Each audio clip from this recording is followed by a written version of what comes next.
Hello. Hello. Welcome to episode 58. 58. Starting off, you can email us at tepodcast118. Let us know if you have any topics you'd like us to talk about or discuss or anything, whatever. Anything you want us to mention on the show. If you want us to give you a shout out, for heaven's sake. I'll shout at you. Exactly. Email us and let us know. Find us on Twitter, Facebook, and Tumblr at tepodcast118. Follow me on Twitter and Instagram at I_am_remix.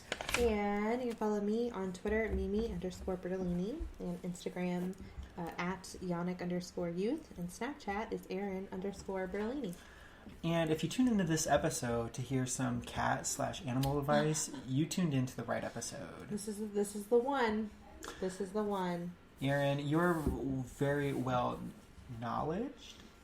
I need to go back to school. I don't know how to talk anymore. I got some knowledge up in my noggin about critters and the little friends that we share our homes with. Do you just want me to share like a fun little fact or like a tip, or do you have any like specific questions? Well, I know you've given me some advice. I'll talk about that after this whole spiel. Okay. But I don't think I have any questions to start off with. Okay. All I know is the stuff that you told me, the stuff that I already know, and yeah. Okay. Well, so here's a fun little fact. Okay. Cats have 42 teeth. Oh. They have 42 sharp little teeth that they like to bite you with. Now, do any of them fall out like human teeth? Or, sure. Yeah? Yeah. Like when they're kittens or as they're older? Oh, so they have 42 adult teeth. I think Okay. they start out, I don't know how many they start out with kittens. I think 30 something, and then they end up with 42. And yeah, they fall out as they get older, and sometimes you have to take your cat in to get their teeth cleaned, and they have to remove them, and sometimes they have to take all of them out. Oh. Not all of them at the same time, but over the years after, because cats don't brush their teeth like we do. Right. So if I know, okay, I took one of my cats to the vet one time, and they asked me if I fed them hard food or whatever, because they were impressed with how good their teeth were looking. Yeah. Very rarely do I feed the cats soft, mushy food or whatever. So I guess the vet was kind of impressed that their teeth were as clean as they were. Yeah. So, is it bad to give them mushy food, soft food? No. So each food has its own benefits. So hard food almost acts kind of like a toothbrush. So, whatever, plaque or, tartar that they have on their teeth, but when they, crunch up their dry food, it kind of takes all that off. Right.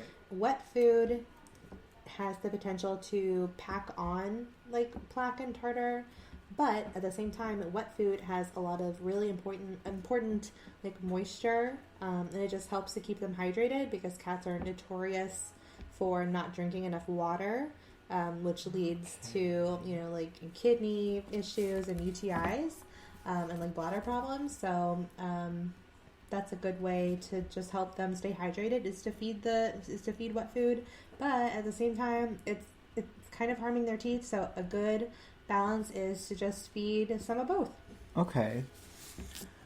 But I know tons of people that solely feed dry food or solely feed wet food, and it's all fine. It's all good. Yeah, my mom, I know she has like a dry food dish that always sets out, but every morning before she heads to work or whatever, she will feed all the cats a good portion of soft food. Yep.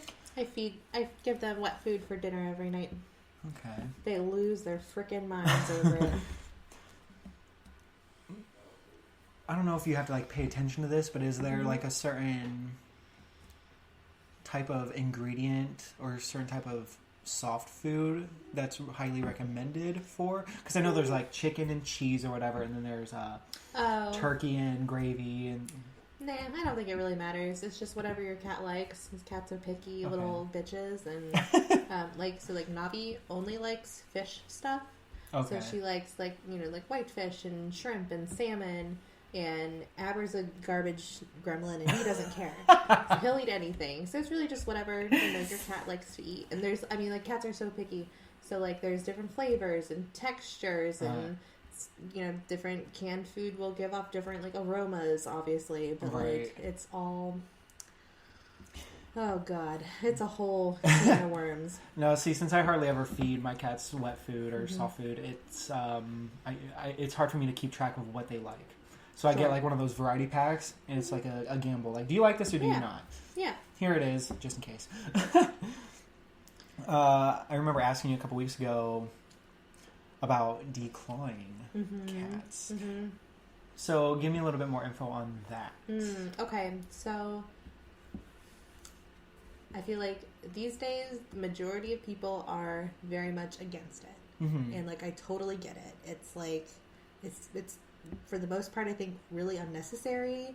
It's an unnecessary procedure, and it's an unnecessary reason to put them under anesthesia. Mm-hmm.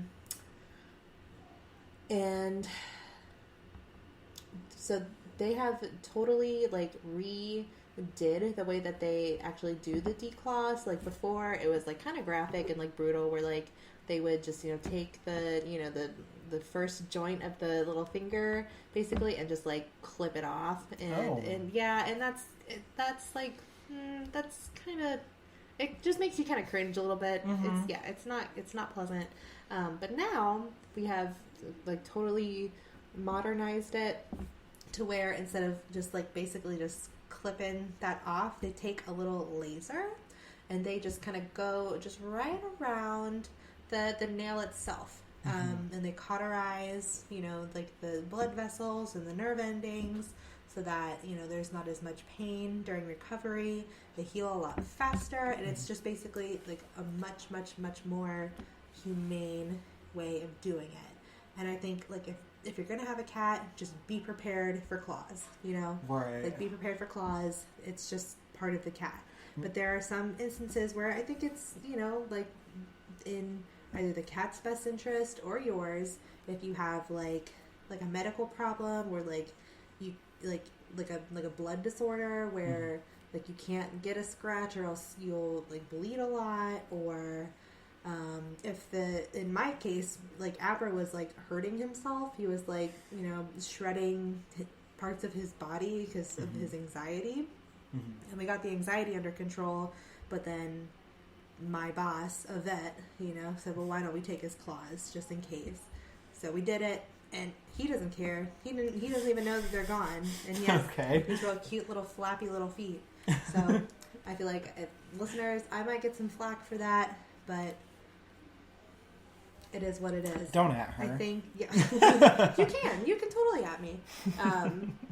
But I think if you're going to do it, you should weigh all the options, because it can get botched, and then you could have behavioral problems and psychologic problems forever. And your cat could really have a very bad life because of a decision that you made, or you went to a practice that was not equipped to do it properly. Right.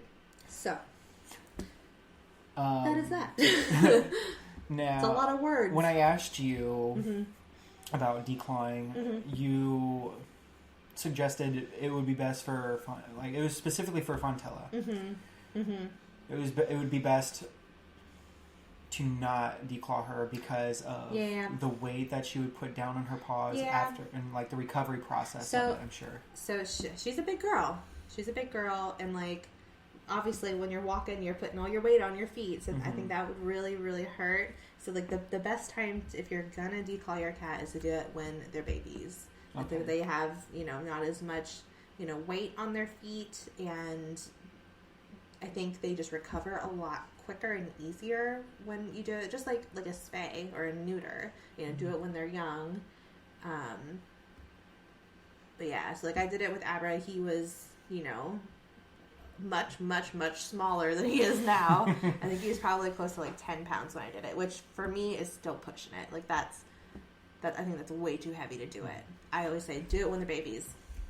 So now, looking at Bruno and Fontella, would Bruno have a better time? Like, say if I wanted to get him to Claude. Yeah, because he's a little guy. Okay. Yeah. So just, like, watch out for the weight on those kitties. Yeah. Yeah. Something that I've learned from you was King, he would get, like, a little bump under his lip, or his bottom lip would be swelling. He'd get little acne and... I used to have a plastic automatic food bowl or whatever, like where the food would drop due to gravity. They'd eat, and then more food would show up. Right. But you said something about the bacteria building up in the plastic and all that. So ever since then, I've purchased some metal bowls. Oh, yeah, I saw those. Those are cute bowls, too. Right. They're cute. So if you have plastic food bowls, they're not so recommended. Yeah, so plastic over time can develop these like microscopic like cracks in it, and then bacteria can build up in those cracks, and so your animal can either have like a reaction to the bacteria that's in those cracks or to just the actual plastic itself, and that it's like an allergy basically. So now not basically, but Nugget, I know that when she would be finished with the litter box, she would sometimes go out and like scratch next to the food bowl. Do you think like some of her scratches out of the litter? Abba does that too. Do you have any insight on that? I think she's just cleaning her feet. Yeah. Because I would always make her stop because like first of all, it's next to the food bowl kind of. Yeah, Aber does that too. He'll go over to his food bowl and sometimes spill the whole bowl. I think they just like to clean their feet in certain places. And I've tried to put like little scratching boards and little like mats near the litter box to like deter that. But he still goes and does it all the time. Okay. So I think they get little bits of litter stuck in between their toes, and they just want to find somewhere to scrape it off. So I feel like, because when I cleaned that plastic food bowl, I noticed that there were some what would look like scratch marks at the part where King's chin would be or whatever, where he would develop that little bump. So I feel like maybe those microscopic cracks, or it could be scratches too, possibly. Yeah. Okay. Yeah. Because those scratches would obviously, harbor a lot of bacteria. Right. And if Nugget is wiping her little feet there, then that's not helping either. Yeah. A bad girl. Now, you said something about cats being notorious for not drinking water. Fontella was constipated at one point in time. No. And we had to feed her Miralax along with some wet food. Yeah. Why are cats notorious for not drinking water? I don't know. They just don't like the taste? Or do they want pop? I don't know why they don't. I don't know. I think because their bodies can just function well with low amounts of water. Because I don't know, like in the wild, unless they're constantly next to a body of water, they get the moisture that they need from their food. So from animals and meat, and the dry food that we feed them, it's basically dehydrated, and it just doesn't have the moisture contact that they need. But then they don't drink water to make up for it. So I don't know why they don't. I feel like if you're thirsty, drink some fucking water. But also I know cats are picky about where their water comes from, blah blah. Navi would rather drink out of the damn toilet than out of the multiple water dishes I have out for her. No, see, I think when we found out that Fontella was constipated, I can't remember if it was you or the vet that we had called. The cats are kind of picky about the placement of the water. It can't be next to the food bowl. Yeah, I mean, it's good to have multiple, by all means have something next to the food bowl, but give them options. So if they don't want to drink next to there, they could have another one somewhere. Exactly. Okay. Yeah. So I have water bowls right next to the food bowls, but then I also have a water bowl near the plants. I have another one in my bedroom, just